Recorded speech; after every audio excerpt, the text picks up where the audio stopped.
Thank you. I'd like to thank Edwin and Varsha for the invitation to come here, and promises to be a great meeting. I'd like to thank colleagues from throughout the world for lending me some of the material that is in my presentation today. Without their contributions, this talk wouldn't be as complete as I hope it will be. As Simon said, arguably medical imaging began with the discovery of X-rays by Röntgen in 1895, and the first image that was made using film as a detector. And film continued to be a cornerstone of X-ray imaging for decades after that.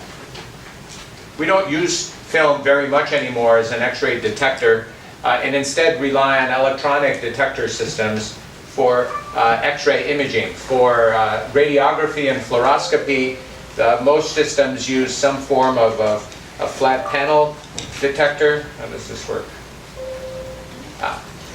With an array of pixels on amorphous silicon and some kind of a converter that detects X-rays, and together they generate an electrical signal that can be digitized.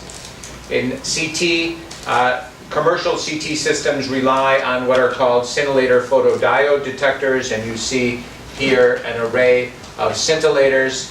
We'll look in more detail at that, and behind it are photodiodes that convert the light generated by those scintillators into charge that's then digitized by the electronics subsequent to that. And this actually has been working fairly well. So why change that? What is it that we might gain from spectroscopic detectors? And that's the topic of my talk.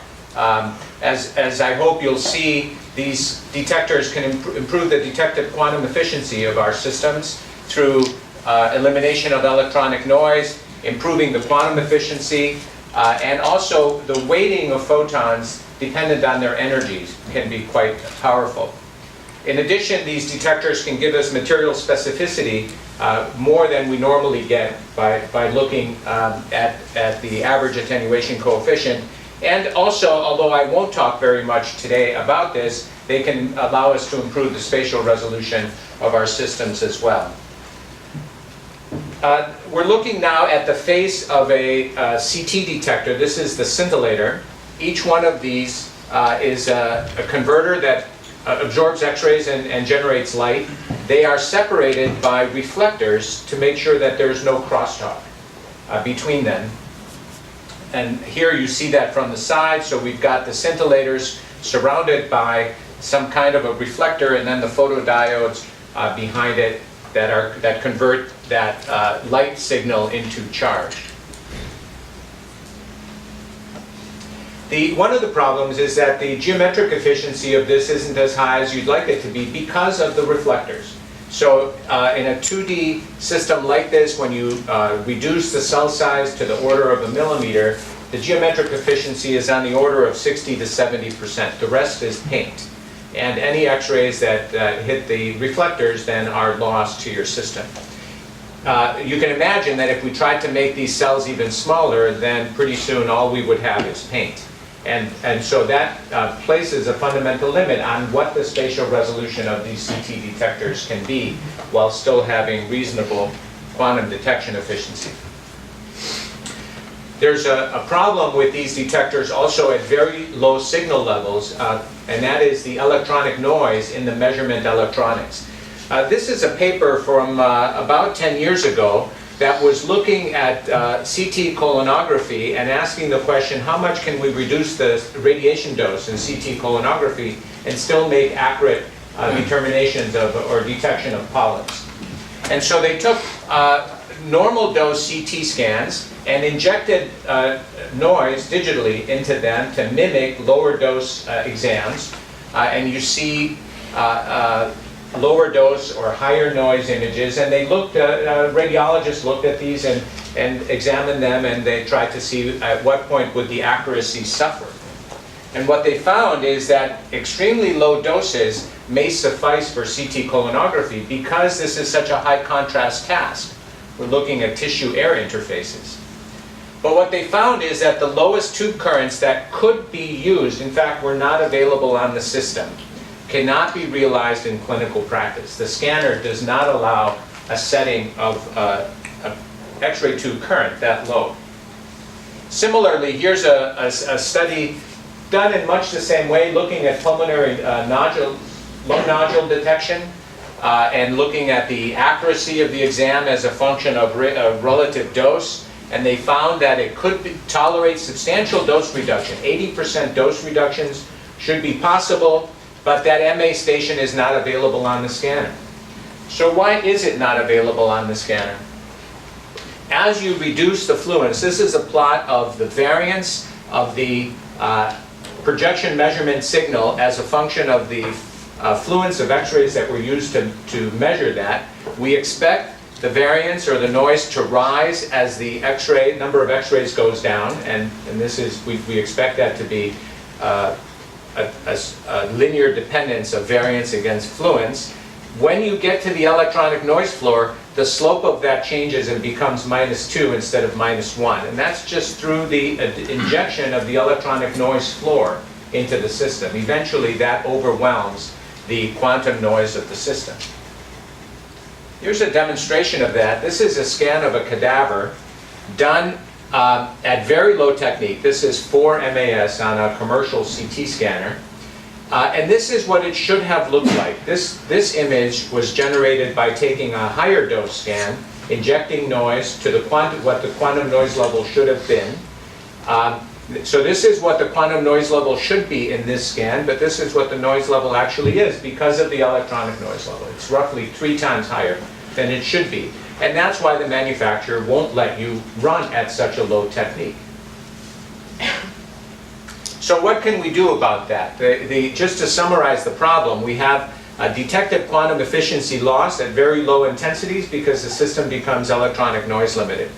The effect becomes more severe as you try to take the total dose and divide it up into many more measurements.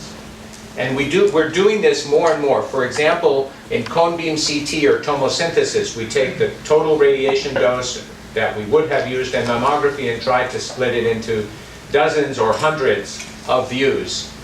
Increased sampling for spatial resolution improvement requires us to break up the dose into smaller pieces. Spectral imaging that we'll talk about, fewer photons per measurement drive you into the electronic noise floor, and higher sampling rate, if you try to make more measurements in the same amount of time, drive up the electronic noise level. So that's sort of like a death spiral.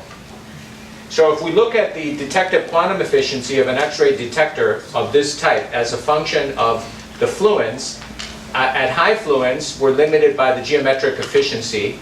And as we get down to very low doses, the detected quantum efficiency plummets as we get into the electronic noise floor. And this breakpoint depends, as I said, on the electronic noise level. So can we get around some of these problems? Well, for example, can we get rid of the paint?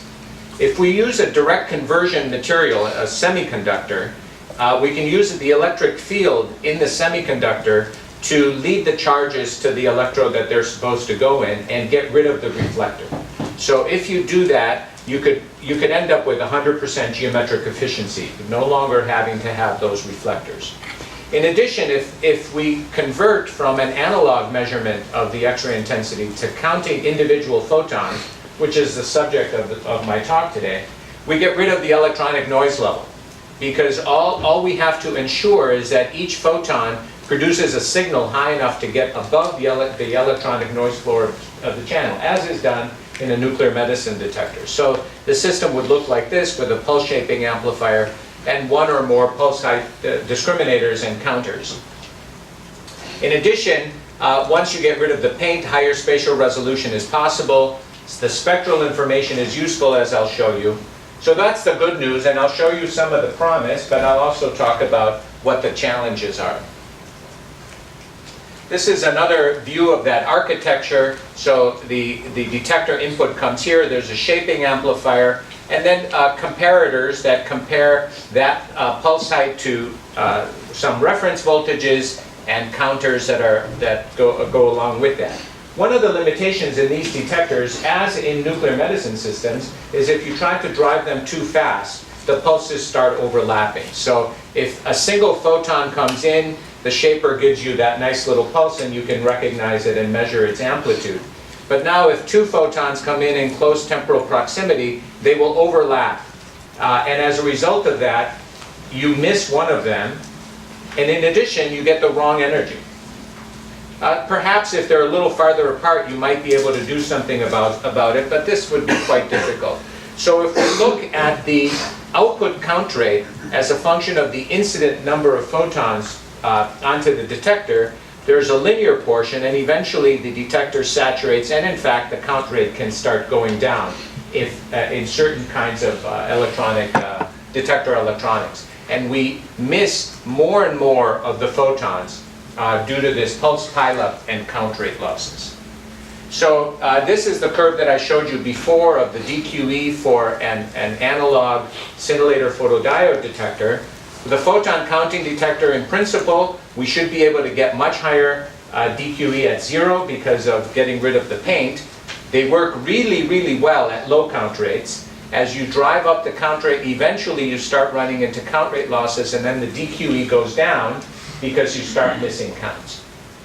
So that's sort of the overall picture of where we stand. Now, I'd like to talk about what the potential benefits of these detectors are. And one of them has to do with how you weight photons of different energies. Our conventional analog detectors that I described measure a signal that's essentially the integral of the photon spectrum weighted by energy, because each photon deposits its energy in the detector and gives you an amount of light proportional to that energy deposited. So is this what we really want to do? Would we rather just count photons, or do we want to measure their overall energy? This was actually looked at many years ago in this historic paper now by Tapiovara and Wagner that looked at the signal-to-noise ratio and detective quantum efficiency of imaging with a broad energy spectrum of X-rays. And what they showed is that the detective quantum efficiency, which is the ratio of output to input squared signal-to-noise ratio, for monoenergetic X-rays is essentially the quantum efficiency, which is this term, and then something that's called the Swank factor that has to do with how well does your detector actually count all the photons the same. If each photon doesn't give the same amount of signal, then this Swank factor gets to be less than 1. But they also showed that if you ask the same question of what is the DQE for a polychromatic beam, the attenuation coefficient of the target that you're looking at comes in. And there's a component in the numerator, I won't go through the equation in detail, but there's a component in the numerator that tells you that when the difference in attenuation coefficient between your target and the background is high, that photon carries more information than if the difference in the attenuation coefficient is small. And in that case, you should count or weight photons in accordance with the information that they carry, which is related to the difference in attenuation coefficient. This essentially says that you should weight low energy photons more than high energy photons because they carry more information about the object. So our current detectors weigh photons according to energy. A photon counting detector would have uniform weight. Every photon counts as 1. Ideal detectors should weight low energy photons more than high energy photons because they carry more information. And the weighting depends on the task. If it's a photoelectric task like imaging iodine contrast, this weighting is very steep. If it's water type contrast for density, it's not quite as steep. How much of a difference might this make? This is a study that was done by Tally Schmidt at Marquette University. These are simulations of a CT image with an energy integrating detector and a photon counting detector. And I want you to notice the improved contrast of this iodine containing region compared to the surround by going to a photon counting detector. And if you go to optimal energy weighting, you get the images on the bottom, depending on whether you did the weighting in the raw data domain or in the image domain. She quantified this and showed that you could get roughly 50 to 60% improvements in contrast to noise ratio from optimal energy weighting as compared to an energy integrating detector. And this actually has been experimentally verified now in this work from Siemens in a prototype photon counting CT system with 2 energy bins, and they showed that the optimal weighting of the 2 energy bins led to more than a 40% improvement in the, in this case, in the square of the signal to noise ratio. So maybe 20 to 25% improvement in the contrast to noise ratio. Another benefit that could come from these photon counting detectors is the material information from the spectral characteristics of the beam. We know that materials have energy-dependent attenuation coefficient. Here you see water, cortical bone, and iodine. So if we image at multiple energies, we can take the complete signal and divide it up into material components. So this is spectral imaging. If we have 2 spectral measurements, we can decompose the signal into 2 parameters, which could be the average atomic number and electron density, or 2 basis materials. Oftentimes we use water and iodine as examples. There are a number of commercial implementations now in CT space, either using dual source, a single source with rapid switching of kV, or dual layer detectors that are inherently energy discriminating.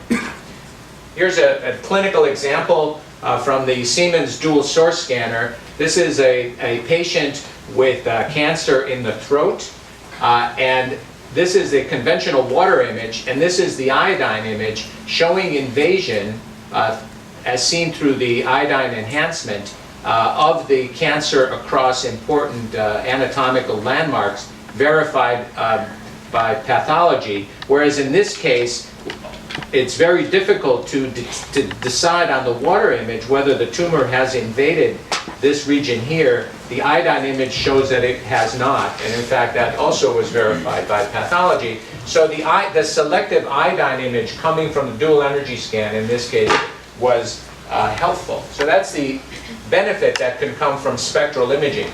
If you have more than 2 measurements, you can either improve the precision of the decomposition into your basis materials, and in addition you might be able to identify specific materials through K-edge measurements.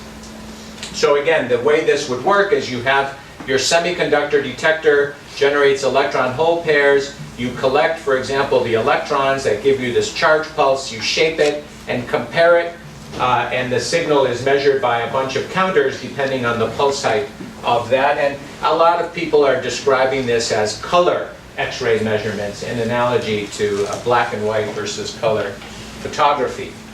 And here's an example of a prototype small animal imaging system based on photon counting detectors that was developed by Philips. And in the data here that was published, they are able to show an image of the photoelectric effect or the Compton scatter components of the attenuation, or a selective gadolinium image. That some of these tubes contain gadolinium, others contain iodine, and you can separate those signals based on their X-ray characteristics. I should mention that the concentrations required of the substance to be able to make these X-ray measurements are substantially high.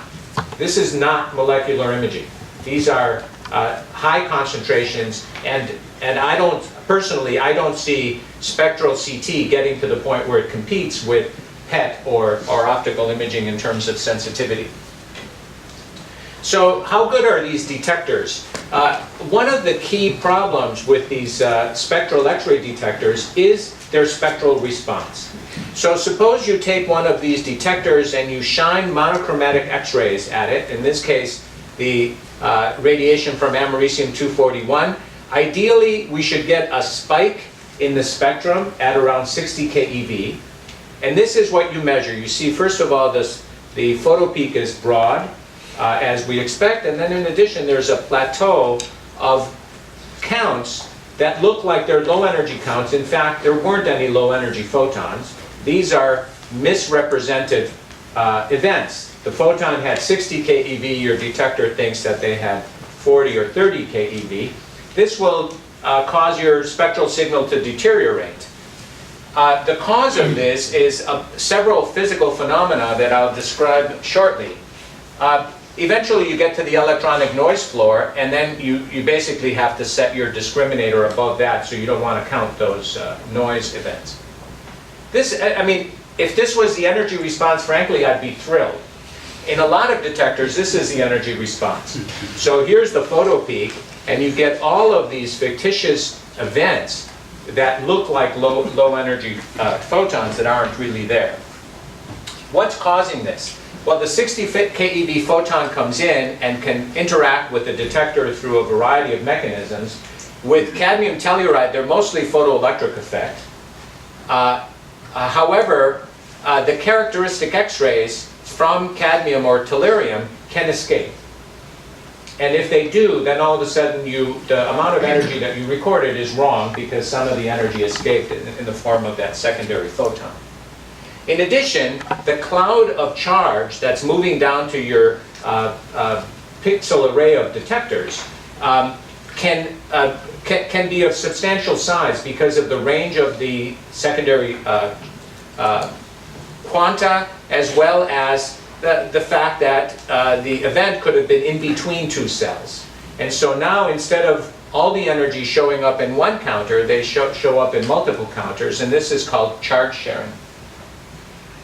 So I should also say that in this case, one photon is being counted twice, which is a terrible, terrible thing to do from the standpoint of statistics.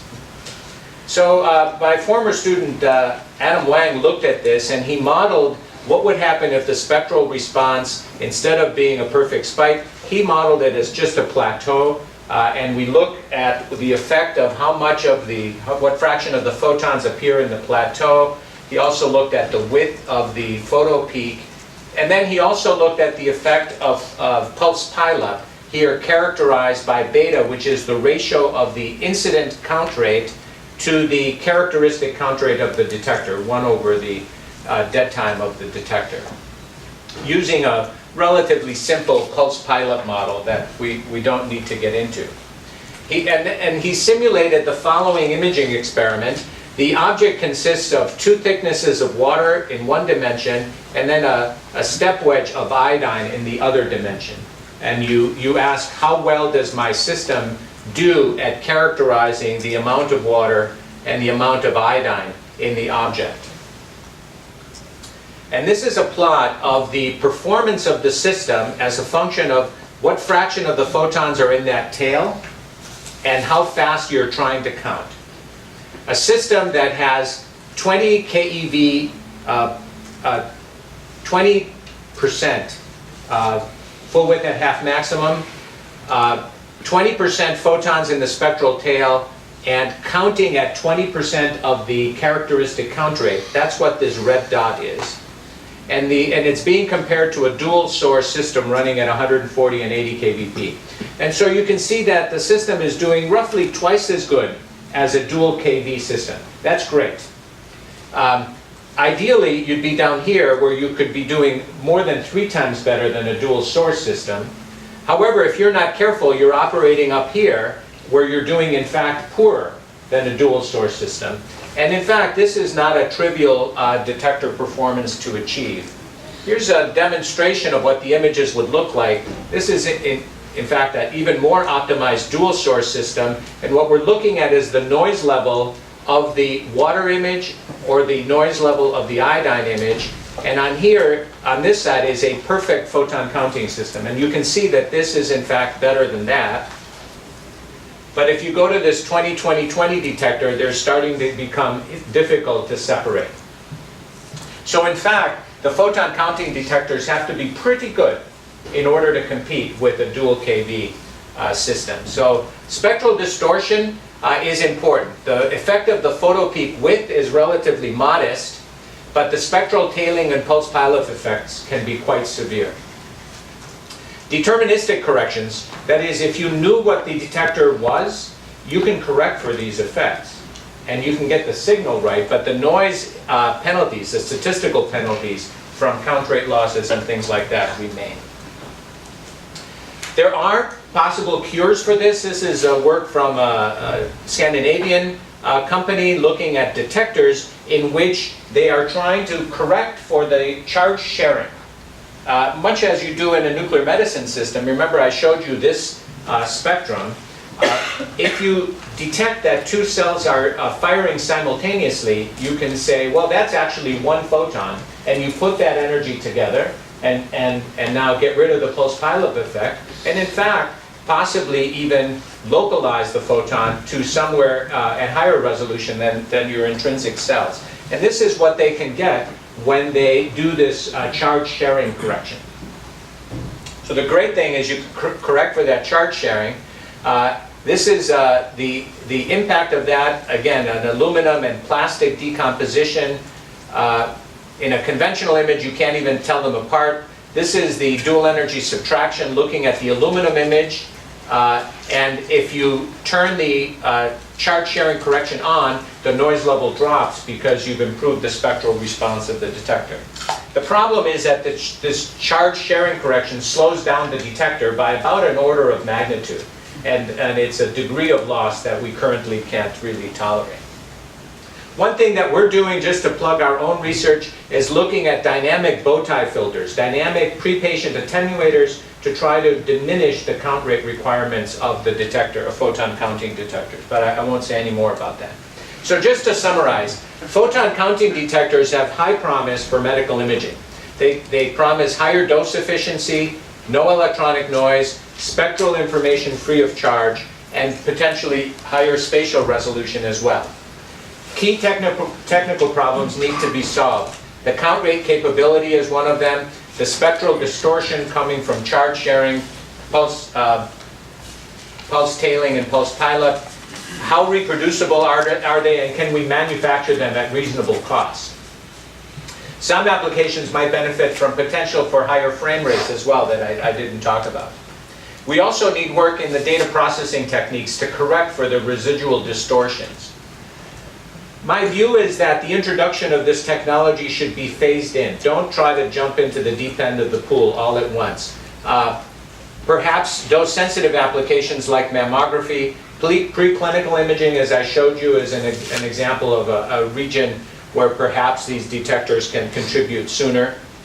If you try to build CT systems, they should be systems with relatively modest scanning speeds because of the count rate problems, and probably modest Z coverage as well because of cost. But with the right properties, when perfected, I really think that this kind of technology can revolutionize X-ray imaging. Thank you.